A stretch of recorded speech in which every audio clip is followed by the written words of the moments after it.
យើងបើសិនជាមានបញ្ហាដឹងតែមានបញ្ហាអត់សូវអីទេ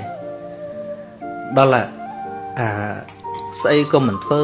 មាត់ក៏មិនមាត់អង្គុយតោះម៉ោះតង់ម៉ងម្នាក់ឯងចង់តែស្លាប់ហ្នឹងណាសួរតែមានបញ្ហាអីក៏ថាអត់មានអីប៉ុន្តែអត់ឃើញតម្លៃថារស់ធ្វើអីមនុស្សចឹងបាក់ព្យាបាលហ្នឹងហើយអាហ្នឹងមកពីមិនយល់អត្តន័យនៃពាក្យថាមនុស្សថាមិនសត្វហ្នឹងវារស់ដោយចិត្តហ្នឹងគិតអីអត់ដឹងថាចិត្តហ្នឹងកំពុងគិតអីផងអញ្ចឹងបានមេគាព្រះបរមគ្រូហ្នឹងផ្ដោតសំខាន់ទៅលើការគ្រប់គ្រងចិត្តតាំងគុតតាំងសុខាវហੰគ្រប់គ្រងចិត្តនាំមកនៅសេចក្តីសុខប៉ុន្តែស្អីក៏ដោយគ្រប់គ្រងបានចូលស្គាល់វាដូចញាតិញោមទៅកាន់ខាងគណនេយ្យទៅស្គាល់តួលេខមែនទេ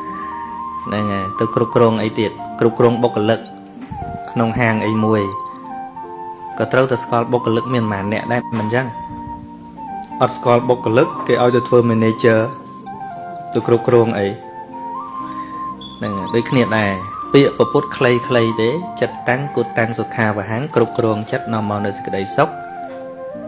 ចិត្តតាំងទន់តាំងសុខាវហੰទូនមានចិត្តនាំមកនៅសេចក្តីសុខប៉ុន្តែមុននឹងចូលទៅដល់ដំណាក់កាលហ្នឹងត្រូវស្គាល់ថាចិត្តជាអី